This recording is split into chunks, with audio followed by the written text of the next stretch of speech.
ये बात है जब मैं यूनिवर्सिटी में था, सो मेरा फाइनल ईयर था थीसिस का। हाँ। सो मैं लाइक थोड़ी सी एक रिटेलिएशन थी फ्रॉम द फैमिली, वो जो एक मैं लाइक स्टीरियोटिपिकल जो एक माइंडसेट था वो मेरी फैमिली का भी था कि ऐ की मरासी बन रहे हैं सारा कुछ। अच्छा, ये बड़ी इंपॉर्टेंट बात है क्योंकि सिर्फ लड़कियों को नहीं, लड़कों को भी बहुत, हाँ, मैंने एक बड़ा एक हैवी किस्म की रिटेलिएशन मुझे फेस करनी पड़ी थी फ्रॉम माय फादर साइड। तो उन्होंने मैं गुस्से में आके कहा कि भाई फिर करना है खुद ही करो, मैं नहीं सपोर्ट करूँगा। अब मुझे कराची आना था तो वो मुझे सपोर्ट नहीं कर रहे थे। तो उस वक़्त एक एक्टिविटी चली थी, ठीक है, जिसके अंदर ये था कि आपको सिगरेट बेचने थे तो at the end of the month 40,000 रुपया मिलना था उसका। अच्छा, ठीक है, तो 40,000 रुपया लेके मैं ट्रेन से कराची आया था।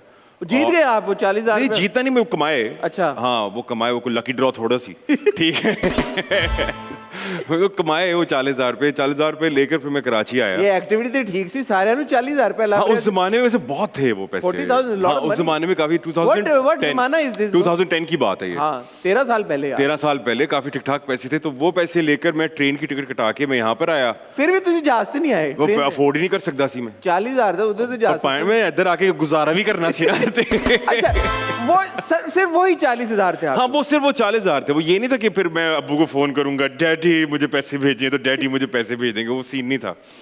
सो फिर यहाँ पर आया और यहाँ पर मैं किसी को नहीं जानता था, सिर्फ मुझे एक चीज़ का पता था कि कराची के अंदर एक आए चुंदरीगढ़ रोड है जहाँ पे सारे जो मेन स्ट्रीम चैनल्स हैं उनका हेड ऑफिस है, और जहाँ पे मैं बोर्ड बेसिन पे रहता था तो वहाँ से खान बस जो है वो टावर तक जाती है। मुझे सिर्फ इतना पता था और वही पूछा के पता किया था। तो मैं रोज़ाना सुबह अपनी शोरील और सीवी लेकर, ठीक है, खान बस में बैठता था, लोगों से पूछा के, उस ज़माने में CNBC का भी ऑफिस होता था समाक में, ठीक है, तो मैं डिफरेंट चैनल्स के अंदर अपनी सीवी और शोरील ड्रॉप कर रहा होता था। तो बाय द टाइम, बड़ा फिल्मी सीन है पायना है कि बाय द टाइम वो 40,000 रुपये ख़त्म होने वाले थे, ठीक है, और मैं गिव अप करने वाला था कि यार अच्छा अब तो ख़त्म हो गए हैं पैसे, अब तो वापस जाना ही पड़ेगा, अब क्या करूँगा। तो मुझे एक चैनल से कॉल आ गई, I mean like I would like to take the name Sultana आपा, ठीक है, आई मीन लाइक उनकी तरफ से मुझे कॉल आ गई और उन्होंने मुझे मेरी पहली नौकरी दी थी। स्टाइल 360 होता था उस जमाने में चैनल, उधर एज अ लाइन प्रोड्यूसर मैं था। अच्छा, हाँ, I didn't know that. As a line producer, as a line producer I started off. Well, line producer बताएं हमारी आवाम को क्या होता है। लाइन प्रोड्यूसर मतलब कि बेचारा बड़ा मासूम सा आदमी होता है सबकी गालियां भी सुनता है, ठीक है, सबकी बातें भी सुनता है, सारा डोंकी वर्क भी करता है। बेसिकली सारा लेबर मेजॉरिटी जो होती है वो लाइन प्रोड्यूसर जो होता है वो सारा मैनेज कर रहा होता है, सब कुछ मैनेज करे, कौन सा एक्टर किसको क्या गाड़ी भिजवानी है, एक्टरों की गालियां, तो मतलब के प्रोड्यूसरों की गालियां। आई डिडंट से गालियां। ओह अच्छा, गाड़ियां तो सारा कुछ वो मैनेज कर रहा होता है। It's very much like of donkey work that you know line producer has to do while the production is happening. But tell me something, a young boy who's come to Karachi thinking यार मैं actor बनूंगा। मैं हूँ नहीं young, younger, okay, कि भाई मैंने actor बनना है, हाँ, और आपको लाइन प्रोड्यूसर बना दिया जाए कि हाँ, जहाँ पे आप एक्टरों के नखरे उठा रहे हैं, उनसे बातें भी सुन रहे हैं, तो उस वक्त क्या चल रहा था? अच्छा, point very honestly speaking, I never thought that I gonna be an actor. मैं कभी हम लेना है नहीं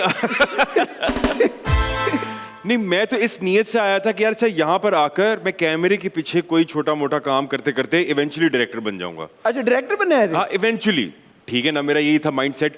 रीजन बीइंग, अब इसके पीछे क्या रीजन था, back in the days I was very conscious about my looks.